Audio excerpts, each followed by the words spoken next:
बिस्मिल्लाहिर्रहमानिर्रहीम। अली अल्लाह मदद फरमा, अल वाहिदुल क़हार, अली अल्लाह मदद फरमा। या मौला तौफीक, ताहीद, हिम्मत व यारी। या मौला ज़मान, या इमाम ज़मान, तौफीक, ताहीद, हिम्मत व यारी। Ya Mullah, you know we are very, very weak in all our deeds, in our knowledge, in our practice, in our understanding, in our following, in our ibadat, in our dua, in our tasbiyat, in our giriyawazari. But we also know, Mullah, you are most merciful and you love us very, very much. Mullah, we ask you to look at your mercy, not our shortcomings. And Mullah, we ask you to be with us in this session as we need your help, we need your hand on our shoulder. So we can speak, we can listen, and we can understand the concepts we are about to discuss. Tawfiq, Taheed, Himmat wa Yari Mola. Let's read the Farman so we understand some of the reasons that we are talking about this subject today, which is not a new subject, but matter of fact, very, very old subject, which is keep coming back to us. And the reason is because for whatever reason, we are not able to understand this concept. So I will request someone to read the Farman and then we will move forward. Ji, Bismillah. Dar es Salaam, 29th September 1899. Allahumma salli ala Muhammadin wa ala Muhammad. Most of you have kept your name in Ismaili Tariqa and says, we are Ismailis. But what is Ismaili Tariqa? What are the fundamentals of this Tariqa? They don't know. They are ignorant of that. In your heart, gradually, slowly, you should move toward Sufi thoughts, even higher than that, as Sufis are at Tariqat. Then move toward Hakikat. Reach there. Gradually, you will be able to fly. Those souls with the ilm, true knowledge, will raise higher, step by step, darja by darja. They will complete one rank and then move toward second higher rank. But those who does not have ilm, true knowledge, would say, I am not going anywhere. I will just remain here. Our job is to show you the straight path, the true path, so you may know the secrets and reach the destination and become one with Allah. Allahumma salli ala Muhammadin wa ala Muhammad. So we will come back to this Farman again and again during our session.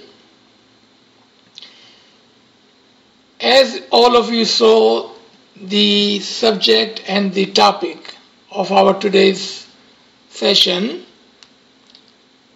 and that is understanding the journey of the soul. Since a couple of weeks ago, I spoke about or against reincarnation. We have received many questions, queries, all sorts of farman and ginan, giving us or showing in the favor of the concept, or shall I say, ill concept of reincarnation. Today, inshallah, we will try to understand where this concept comes from. Why do I call it an ill concept? What makes it an ill concept? What Imam says about it? What Ginan says about it? What Quran says about it? And what does our Dais and Peers and Ahadith says about this concept? And we will try to cover as much as possible. And of course, at the end, we will try to recap and we will take some question. And if still there is any confusion, then we can talk about it. So let's look at the topic and the subject. We have divided this into 3 subjects. 1, Hinduism, in which the concept is of the cycle of life and death and rebirth.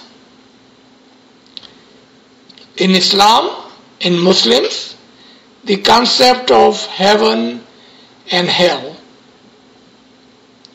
And in Ismaili Tariqah, in our Tariqah of Islam, the concept is Inna Allaha wa inna ilahi raji'un. We are from Him and will go back to Him. We shall return back to Him. Now, let's start from the top. And that will answer why do we believe in reincarnation?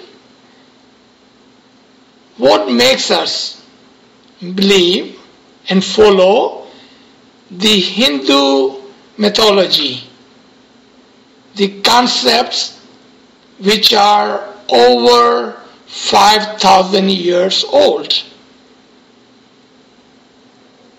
Why are we still talking about it when we been Ismailis? We were converted to Ismailis over 600 years ago.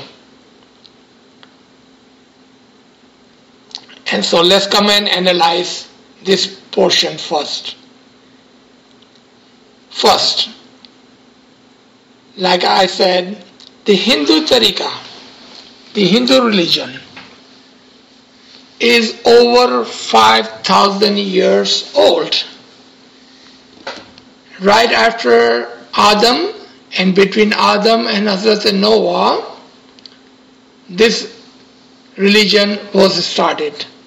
Of course, it was not called Hindu, or they were not called Hinduism or anything like that.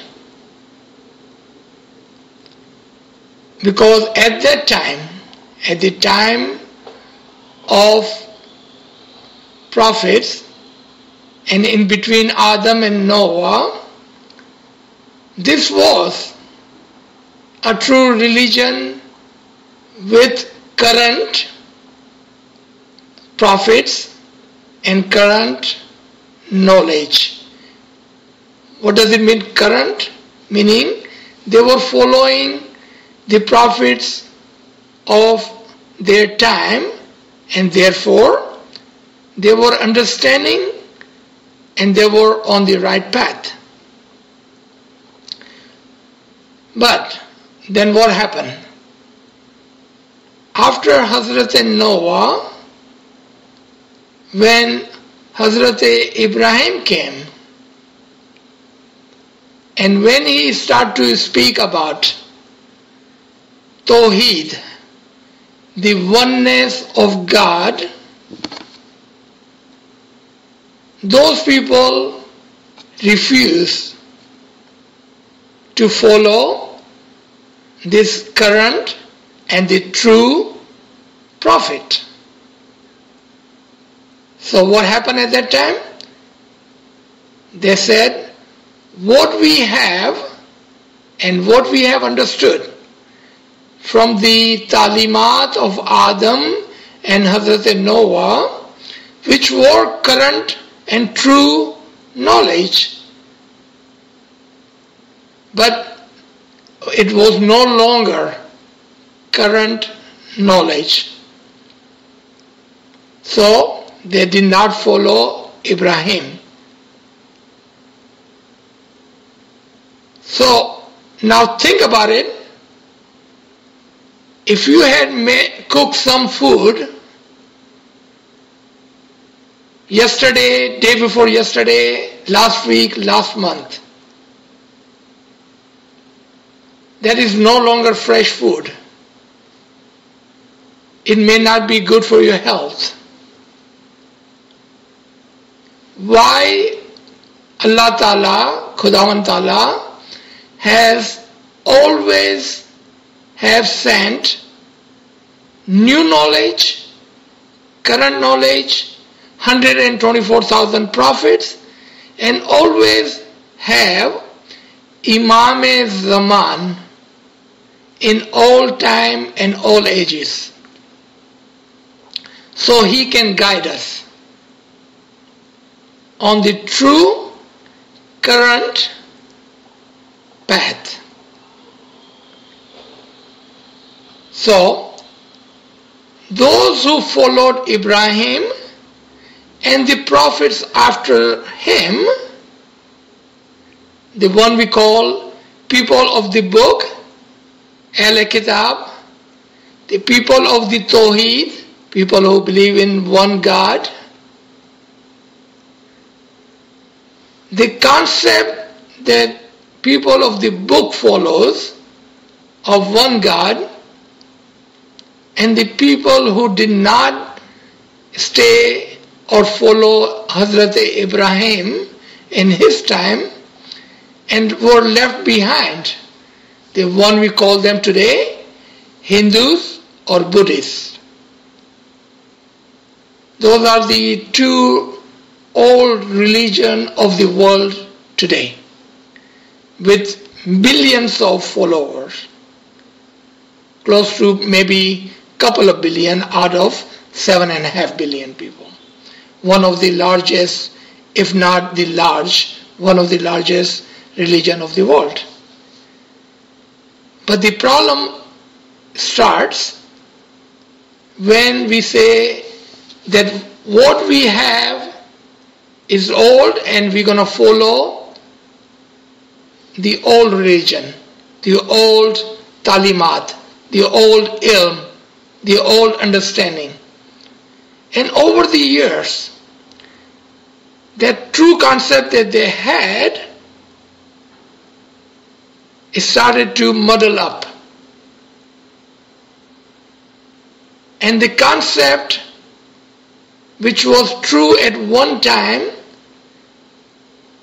it changed little bit every so often, that after 5,000 plus years, they have no idea, no understanding of what and how it was. So now what do they have left? Is what their leaders, their whoever are they following is telling them. And that is what? The book knowledge, which is over 5,000 years old. And they are not able to understand that. What is the proof of that? What is the proof of that? The proof sits in our tariqah. When our peers came from Persia, Syria, Egypt to India, they taught us the true knowledge of the Imam of that time. But the examples they use, the terms and terminologies they use, was the terms that we understood as we were becoming Ismailis from Hindus. Let's take an example. Today, if I had to give you an example, and you have never lived in any other country but, let's say, USA or Canada, would an example of Africa, India, Pakistan, Malaysia, Indonesia would work for you? No, it would not work for you. What example would I have to use? What terms and terminologies, the symbols and example would I have to use? The one that you would understand. And what language would I have to use? The language that you understand. Why are we having this session in English today? Because that is the language of the land. Just like that, when our peers came from all these different places with their languages like Arabic and Persian and Urdu, we did not understand their language, nor we understood the terms and terminologies of the Islam. So, because they were with the nur of the Imam, they quickly learned the language of the land. They learned our tariqah, which was Hinduism. They learned the terms and the terminologies that we would use, and they taught us something from the Quran. They were still giving us the knowledge of the Quran, but the language they were using was the language that we understood. And Imam in his Farman uses a word, you Khojas. Imam doesn't say you Ismailis, says you Khojas. Why does Imam use that? Because Imam is talking about those Ismailis which were converted from Hindu to Muslim and Ismailis. Muslim and Ismailis. So, one of the lines in this Farman that we have in front of us, Imam is saying that we call ourselves Ismaili, but we don't know anything about Ismaili Tariqah. Why would Imam say that? Was Imam talking to other than Ismaili Muslims? No, this Farman was given to Ismailis, us. But which Ismailis was this Farman given to? The Khoja Ismaili or the Ismailis which come from other tradition? Ismailis from Syria, Ismaili from Iraq, Ismaili from Tajikistan, Ismaili from Afghanistan, and Ismaili from Greater Badakhshan. Which Ismaili Imam is talking to?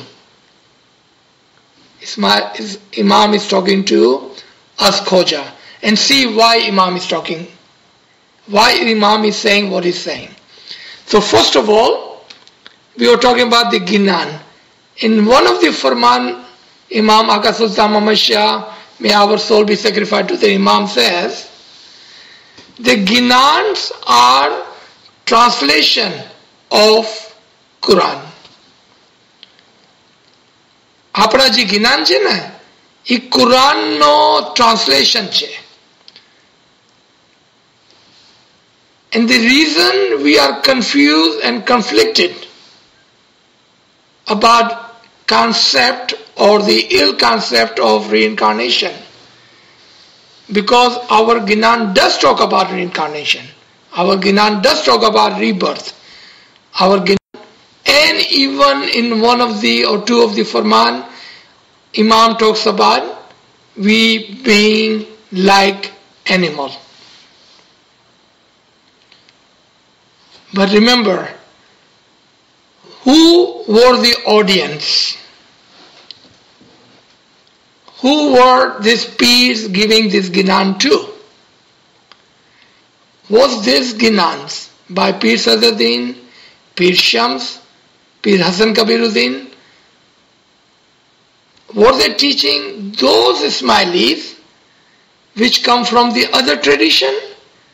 Or were they teaching and giving this knowledge to Khoja Ismailis?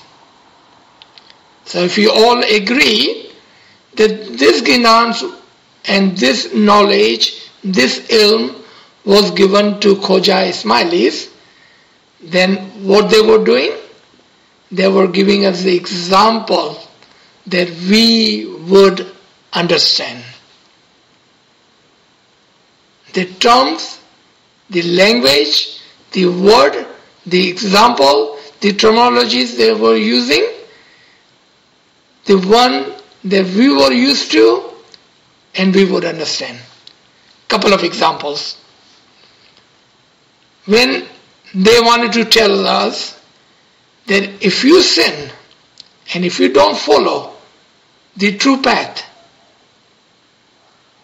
you will go to dozak, to hell. But remember, in our vocabulary, Jannat and dozak was not there. This vocabulary was not there. So what did they use? What was the terms they used to teach us? That if you don't follow the true path, you will become like animal. You will become like animal. And then when Imam was giving us farman and he talked about Rumi, Imam mentioned that Rumi had said that I was like a rock. I was like a tree. I was like a animal, monkey and ant. And then I became a human. So, because we do not understand our tariqah, and because our background sits in Hinduism, but my question to us today, I'm not talking about our parents, I'm not talking about our forefathers, I'm not talking about 600 years ago. My question are to the listeners, friends, today on this line, my brother and sister on this line. That was 600 years ago. When will we become Ismaili? When will we become Ismaili Muslim? When we will understand the true knowledge and the knowledge of Ismaili tariqah? When? How many hundreds of years do we need? Isn't 600 years good enough for us? Why after all these years we still are acting like following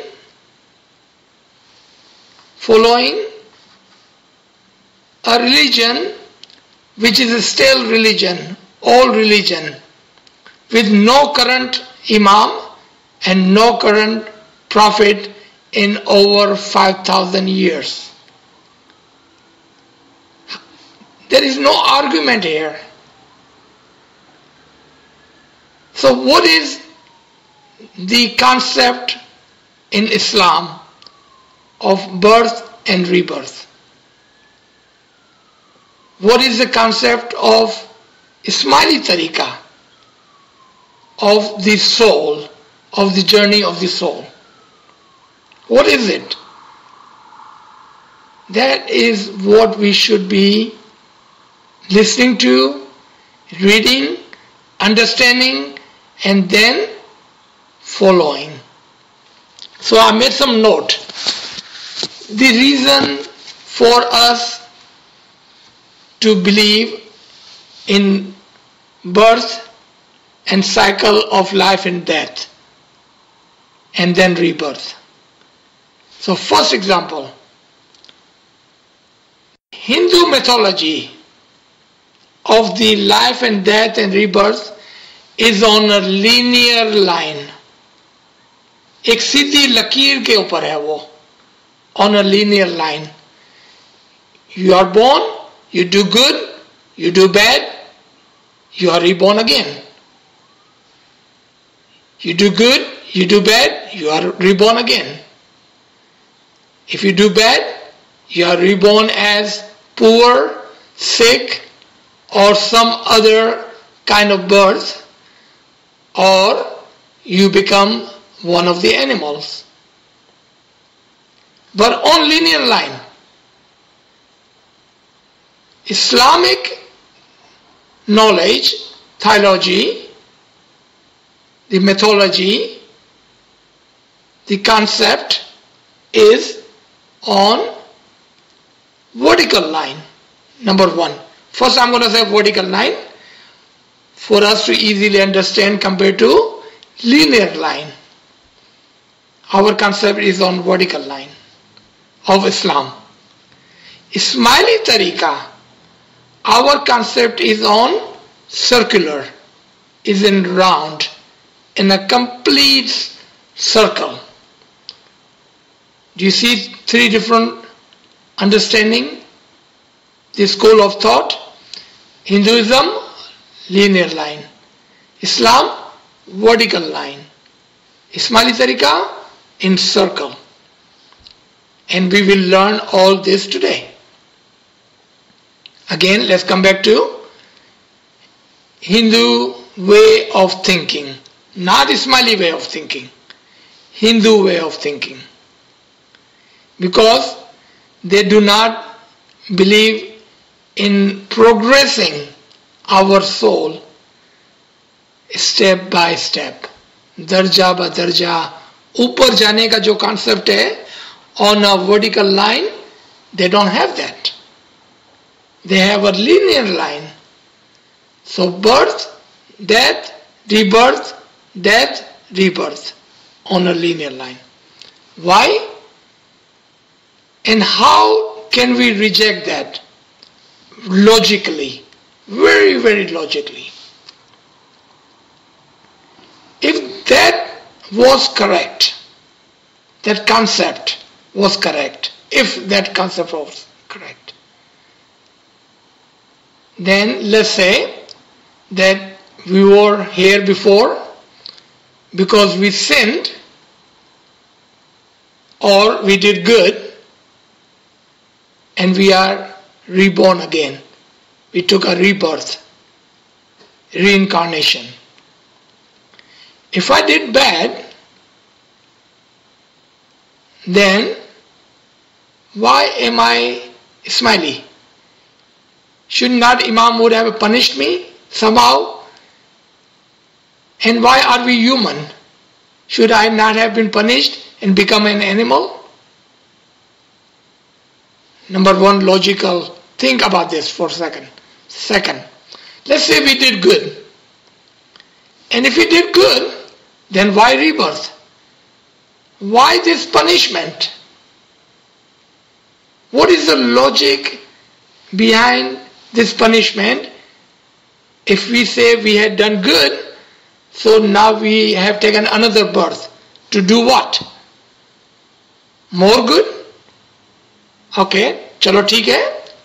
For a second I agree with you. To do more good. And again, if we are thinking of reincarnation, even if I do more good, then I will take another birth.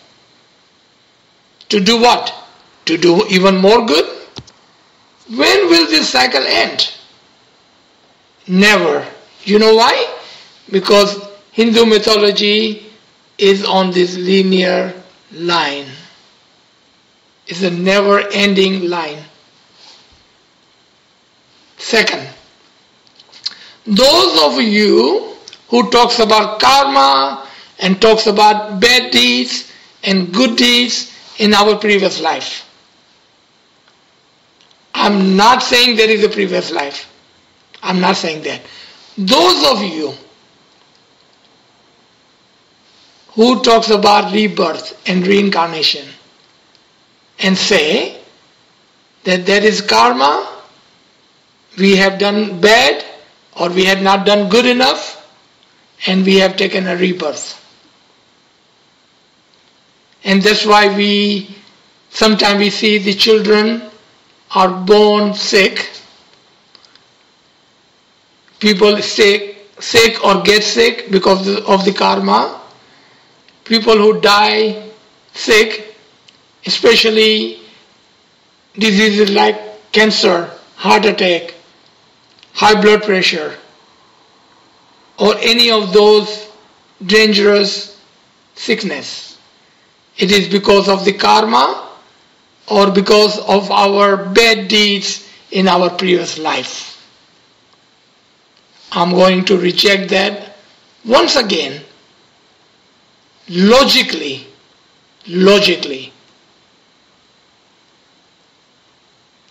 If anyone on this line is saying that a child is born sick, or child is born poor, or child is born handicapped, or child is born in any way, whatever judgment that you are passing on that child.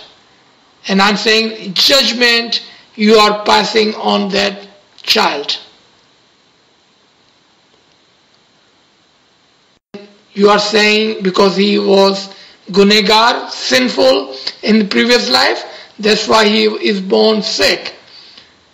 Then remember, be careful. Our previous Imam Aka Sultan Muhammad Shah, may my soul be sacrificed to that Imam. He was born sick. He had eye disease. Matter of fact, when he was 3-4 years old, doctor had declared and have told Mata Salamat, Mola's mother, that this child will not last long. Maybe a year, maybe 2. Then what did we see? That Sultan Muhammad Shah had the longest imamat in Imam's history, 72 years of imamat. Was he continued to be sick? Yes. अगर आप कारमा की बात करते हैं तो खुदा ना खास्ता मौला हमको माफ करे, हम ये कहते हैं कि मौला ने अपने पिछले जन्म में, are we saying that Imam in his previous life was so sinful that not only he was born sick, he remained sick for the rest of his life, and even at the time of death, time that he changed his jama, the time he left physical body, last 3 years, from 54 to 57, he became so sick that most of the time he would send his sons and his grandsons to do Jamaati work because he could not make it due to sickness. So are we saying that in his previous life he had done so much sin? What are we saying? Just thinking and passing the judgment on a child who is born sick, who is born handicapped, or the person who is sick today, or the person who is dying due to the sickness today. If you are passing a judgment on them, be careful. Be careful. Again, last warning, be careful. You are committing a sin. Not only on your own behalf and soul, but when you say things like that to the others, within your friend circle, within your family, within your group, you are also making them sinful. please, please, become Ismaili. Do not be the Ismaili in the name only. Our tariqah, Ismaili, is in the Islam. The Ismaili tariqah is within the Islam. Ismaili tariqah is not in Hinduism. If you want to go back and look at the books and see if you can find Ismailis in Hinduism, you will not.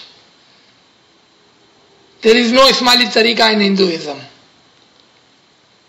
Ismaili tariqah is a part of the Islam religion.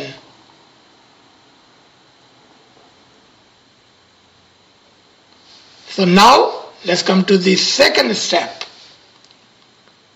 of a vertical line. The concept of heaven and hell. Because that is also a little bit old concept of the past. Why would I say that? I mean, the Quran is full of it. Imam talks about heaven. Again, whatever I say, it would be a logical answer. Inshallah, a logical answer. The concept in the Islam amongst the Muslims, which include us, Ismaili, is of heaven and hell, not of a rebirth and reincarnation. So it is better than the Hindu concept. It's better than the Hindu concept. But there is still an issue, a logical issue, because it sits on a vertical line. It sits on a vertical line. So what do they say? You do good, you will go to heaven. You will do bad, you will go to hell. And what do they say about hell? So let's talk about hell first. You will burn there, and you will burn there, and you will burn there for the eternity. What is wrong with that concept? Then again, my question to all of you on this line is, where is the mercy of the Imam? Where is the Rahman and Rahim? Why do we call Imam merciful? Why do we say Imam loves us? Same applies to concept of reincarnation. Where is the rahmat of the Imam when our soul is being reborn, and we never become one with the Imam? Where is the Imam's mercy? Where is Imam's love for us? And if we believe in hell, the way other non-Ismaili Muslims believe, that our soul will be burned in the hell for eternity, two questions arises, two problems. One, are we not born with one single nafsun Waheeda? क्या हम इमाम की रूह से इस दुनिया में पैदा नहीं हुए हैं? Are we not born with Imam's soul, the one single soul of Allah in this world? And if you are Ismaili, and if you have understood Imam's Farman, and if you have listened to Imams talk about nafsun waida,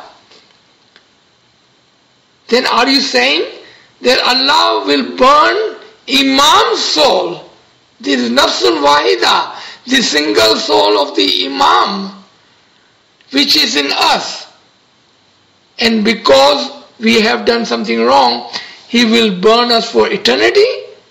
Are you saying that? Be careful. Be careful. Remember warning? Be careful. Do not have your concepts mixed up. Do not have ill concept. हमारे जो ख्यालात है, हमारे जो ईमान है, हमारे जो concept है, हमारा जो अकीदा है, it must be on correct path. Has to be clear. It cannot be 50-50. Imam in one of his farman says that why do you have your heart on two ways? Why you have your heart on two ways? And I will pull this reference and then I will read. Imam says कि आपका ख्याल, आपका ईमान दो रास्ते पर क्यों है?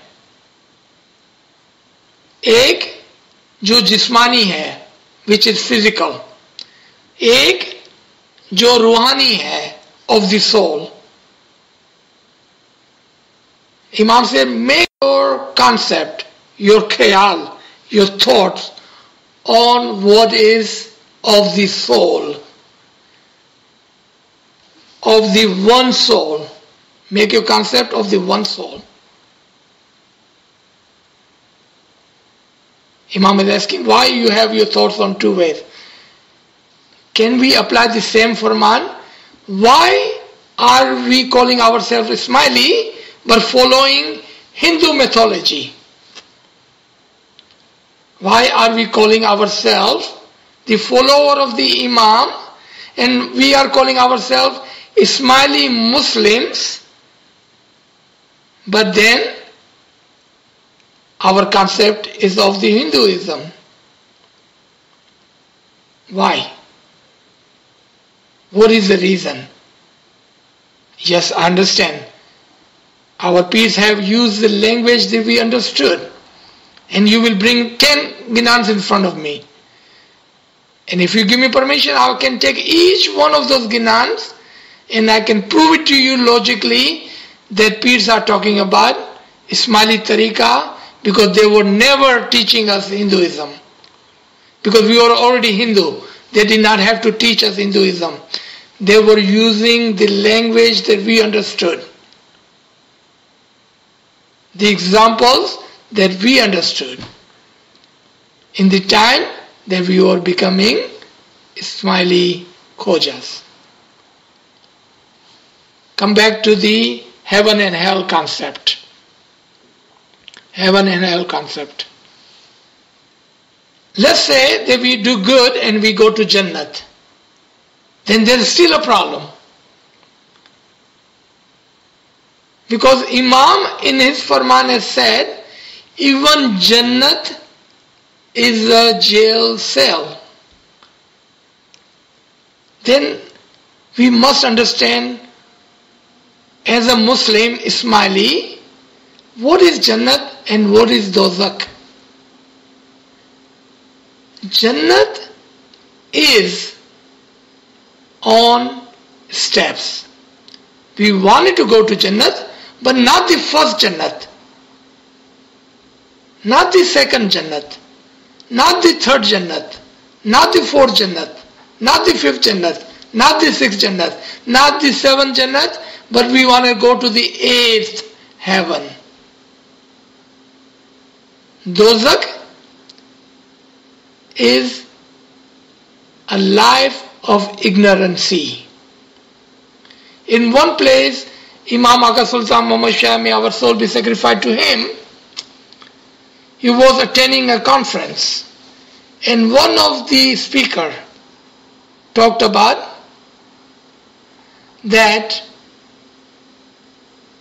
if we are not recognizing and if we don't understand the teaching of the Prophet Muhammad and Imams, then we will burn in the fire of ignorancy.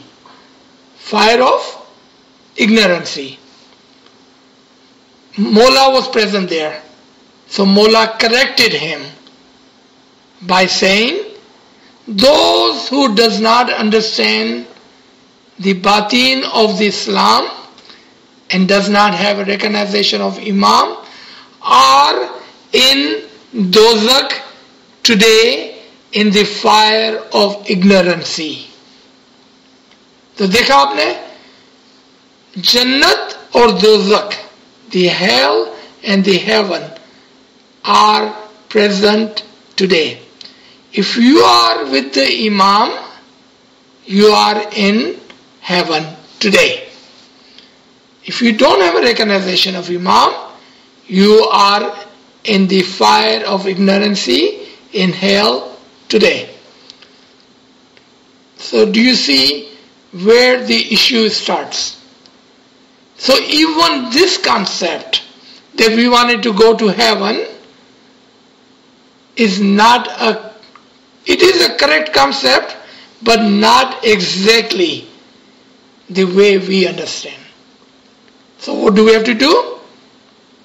We have to listen to Imam's Farman more. We have to listen to our dais and peers more. We have to read Quran and other books further. And then Imam himself has said, and Mullah Ali's call, Imam Sultan Muhammad Shah's call, Mullah Ali's call, and Hazir Imam in this current Jama has said, if you have question about your deen, about your religion, about your tariqah, ask me. Ask me. Because we cannot follow the old stale religion. We are Ismailis and we follow whom? We follow Hazir and Mawjood, current guidance, current Imam of the time. Current. Let's read this next line. We read the first line where it says, those souls who have the true knowledge of the Imam, they will elevate, they will increase their ranks step by step, darja by darja. They will progress from one Jannat which we are in today to the next Jannat, meaning to the next level, to the next level and to the next level. But those who are still believing in Hinduism, listen to what Mullah Abbas says here. And I have another farman that I will refer to. Mullah Abbas says, but those who does not have true knowledge would say, I'm not going anywhere. क्योंकि reincarnation में हम कहीं नहीं जाने वाले हैं, हम यहीं बैठे हुए हैं. I will just remain here. That is reincarnation. Those who does not have the true knowledge of the Imam of the time, of our tariqah, will say, I'm not going anywhere. And if you believe in reincarnation, and if you do, I'm not stopping you. That's up to you. That's up to you. I'm going to, and I'm sure Zinat has this, the pamphlet that I shared with her is called Fanayat. Fanayat. Imam talks about Fanayat, and before we read that, I'm going to read this one article that I just found today. I don't know how I found it, but I just found it today. I did not have this before. It is a hadith which says that when a person dies, because it is the hadith of Prophet Muhammad says, I and Mullah Ali, we will come to them. We will sit next to the soul and we will ask them, where would you like to go?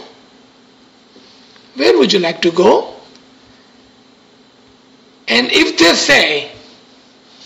say, we are not going anywhere, I like to remain here in this world, then we send them back to this world.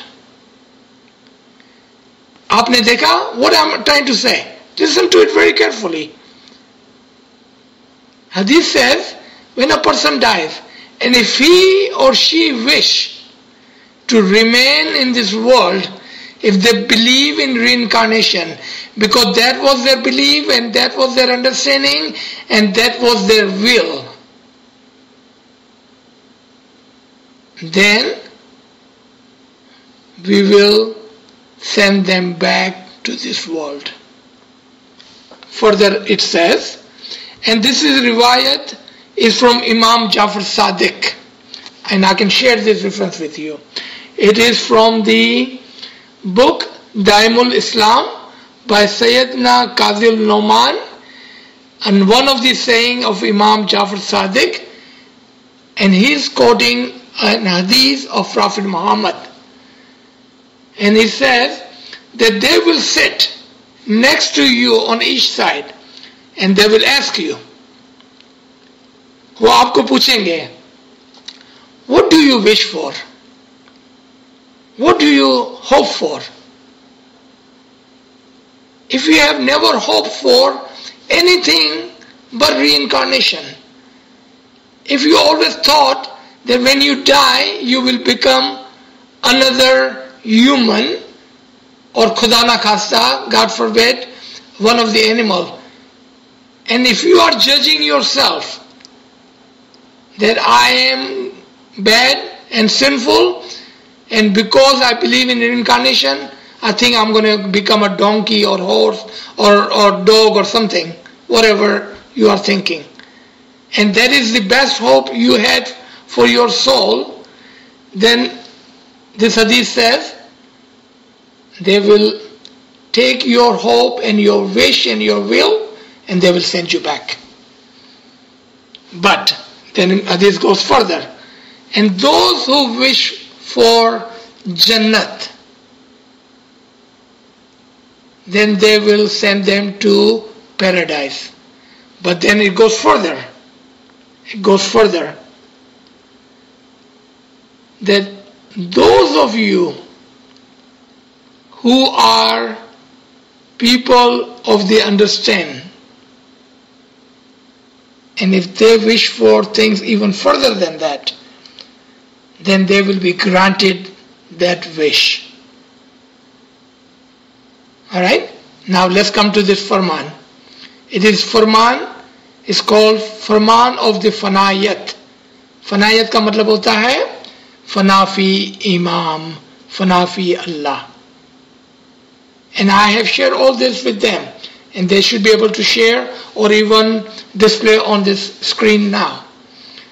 Hazrat Maulana Aka Saza Muhammad Shah in Betul Kyal Farman in Pune, India, February 10, 1910 says, what you want to see at the end, Akhirat, in your afterlife, try to see it within this life. You can see all of that within 6 months, even 3 months, what you are wishing to see hereafter. I remember some lady was questioning when I said, you can see the nur, the spark of the nur in very short time. And she was saying, but Imam said, it is not your right, but you will see it whenever I wish. But remember, Imam wants to give us the light, the spark, the nur. How do we understand this Farman? When Imam said, at least once in your lifetime, I wish you will have the didar of my nur. How come we don't pay attention to that, but we are holding on to where Imam said, it is not your right, and you may not see it in this lifetime? Why our will, our wish, our eyes, our thoughts, our hope, our iman is not on the final goal? Why? What is the reason for that? Let's come back to this Farman. Can we see the heaven today? Can we see the nur today? Can we become fana fi imam today? I'm not talking about after dying. I'm not talking about after dying.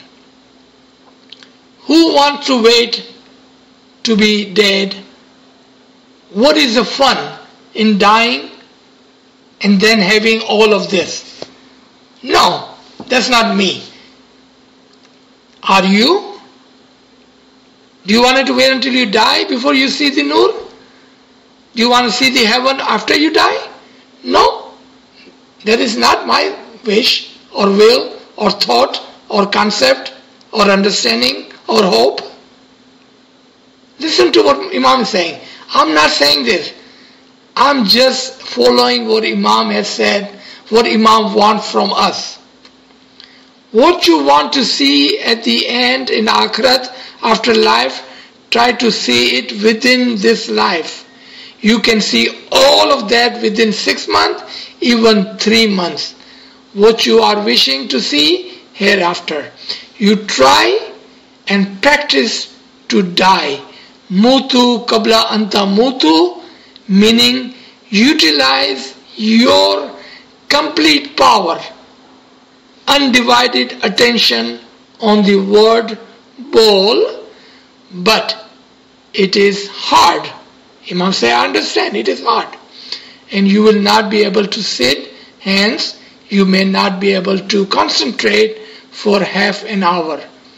What you want, listen to this word, what you want, what you wish to see in afterlife, you can see in this life. Then Mullah gives a condition. Mullah says, but the condition is to practice mutu qabla. Try to take your soul out at least once in your lifetime, so you can have the didar of the nur, you can see the paradise. Okay, I'm sure there are questions running through our minds.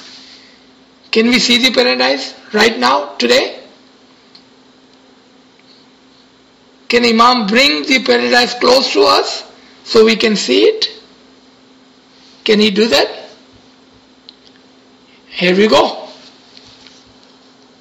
Let's look at a couple of Quranic references. The first reference is Surah Muhammad, Surah number 47, ayat number 7. I hope those who like to learn would have paper and pencil in their hand. Don't take my word for it. Check this reference. 47:7. Surah 47:7.